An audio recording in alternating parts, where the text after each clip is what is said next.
entrepreneurship. So a lot of you have heard quite a bit about it, and Mr. Hallam kindly came and gave you a little overview about it. The whole point of me getting involved and what I really loved about it when he first spoke to me about it is the fact that it's talking about the world. And I went through school without knowing that everything is a business. Whether you like it or not, schools, hospitals, your favorite sports team, it all runs as a business. So I like the idea that I found about it later. I must have been in my late 20s before I found out. These kids are finding about it now. So when they're doing things, now they're looking around and thinking, okay, I know why McDonald's has a red and yellow symbol, because the colours is there to attract you. When I see the red, I know it means love and happiness. And I see the yellow, I know it means joy. So you see the yellow arch, like you're drawn to it. You can't help but get drawn to it. So it's getting them to understand that. Now,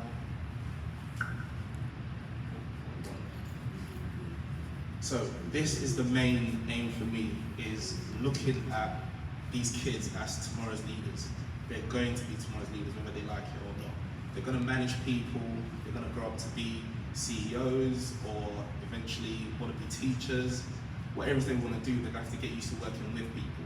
And the aim is to show them their full potential. Every single student is going to have to do a showcase or a project, whether that's recording something, editing it, and then putting it out for people to review it, or whether they stand there at a table and have parents come and give your own view on it and give a vote on it. So I want them to get used to talking in front of people and being comfortable.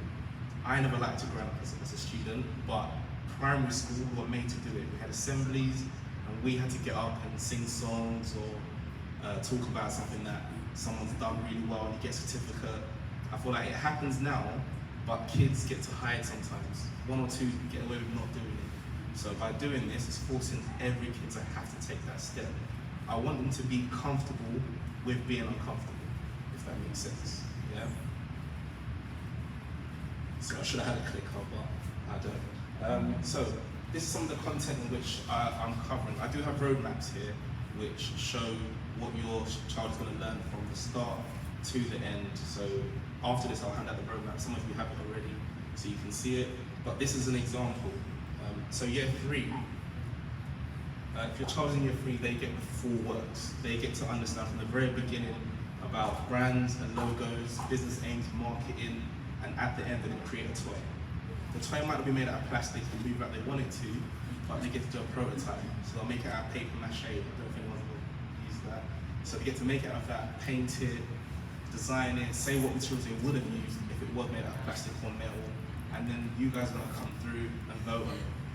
I know you guys have your own children, so you're naturally going to give your child a vote, but just to balance it out, every parent will have 3 votes. So even though you're going to give your child 1 vote, now you're forced to give 2 votes somewhere else, and that way we actually get to find out who actually created the best toy. However, there'll be other chances for them to win stuff, because I know as much as we say it's not all about winning, it's about taking part, they need to understand that the more effort you put in, the more likely you are to win awards and things. So they will get a participation certificate, but the winner will get something a bit more. Year 5, learn something a bit more, so learn about types of ownerships, start capital. A lot of them think about YouTubers or Twitch accounts and they're excited thinking, oh wow, look, I know this person's famous and they get this many views, but what does it mean to them? What do the views mean? How much money do they make from these views? Are they doing things to get views in order to get more famous, to get more free stuff, or to earn more income? How much did it cost to set up the camera, to have a YouTube account? Are there costs involved with the chair they're sitting on, the games they're playing? They need to know these things. So I'm hoping by them seeing this, they don't just see games as it's a way for me just to pass time, but they think about the future and what they can actually earn from it. So this is the layout at the moment. So I've just got year 4 and year 7. They'll be the ones that will be planning. So they'll be planning like a video to create, editing, they'll record it, act on it, edit it, and put it out there. And then those in 3 to year 8 end up doing a showcase, which is where I need you guys to kind of help out and get involved. I would like if you don't do it for them, but you can give them advice. I need people to poke holes in their ideas. Tell them, yeah, this is great, but don't you already have something like this? It's already out there. Yeah, let them do research and find out that, oh, my idea sounded great, but now I need to make amendments. Not to absolutely sort of shatter their dreams, but to tell them, you can improve challenge this. them. Yeah, challenge them. That's the right word. So this is an example of the roadmap. So I don't really want the students to see this. It is just for parents, and it's just to show them the journey which they're going to take. They do assessments, but I'm trying not to use the word test to scare them. It's just an assessment. It's just to figure out what you're learning. It's more for me. I tell them every time, it's not for you, it's more for me. So if there's an area in which I realise all of them are getting wrong, I know I need to amend the way I'm teaching for them to all understand it. And these assessments will slowly lead towards them preparing for the showcase. So as you can see for year 3, we've done entrepreneurship and branding. They fully understand that. They did an assessment at the end. There was only 15 multiple choice questions, and I could see what direction in which I have to go for the next set of lessons to make sure they fully understand it. And then I'll do 2 more assessments. So from here, done 1 assessment, they'll end up doing business activities, do another assessment, marketing mix, which is very fascinating for them. So they learn about price, promotions, how to actually get their toy looking like customers want it, and then from that they understand about market research, or learn about their competitors, if their toy is going to do well or not.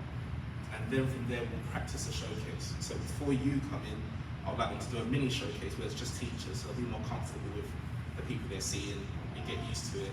And then we'll lead into the final showcase, which will be around May, June time, and then that way they're ready for it, and then you guys can come in and give your votes. But in order for all this to work, I know it looks quite sort of hectic, but in order for it to work, this is what we require. We require them to go through all 3 paths. And the first one I can do for them, which is a structured lesson. So they know what they're doing every lesson, they understand how things are set up, but it's the interactions of entrepreneurs. And a lot of you may work for big businesses or be entrepreneurs yourself. I need to interact with you all. So the school trips will be taking place too, where we'll go to different businesses, see how they run. But the main aim is this. So I know some of you are really busy, and I appreciate that, but I need to interact with you. So if you could kindly scan that, and then just sort of give me your contact details, and that way I can find out what some of you do, and we can then talk and maybe do a Zoom, record it, and show the students that, look, some parents are here too, who are CEOs, who do run their own businesses, or work with people that run major businesses, and they can too think about these things. There's one question on there that I didn't put there on purpose, which is what you actually do for work. The whole point of me not putting it on there is so I have to contact you to find out. Because if I know it's on there, I'm going to know it and then leave some people out. So this is where I get to talk to all of you. So if you could just kindly fill it out. It's not by force, by the way. It is if you'd like to be contacted by myself, and then you can come in and speak to the students about how you got to where you got to. I did a load of jobs before I became a teacher.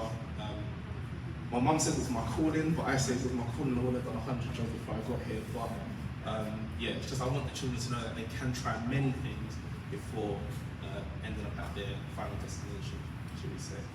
So thank you very much for listening. There are roadmaps here, so if you have any questions or want to get a roadmap, by all means, come on and we can discuss it further. Thank you.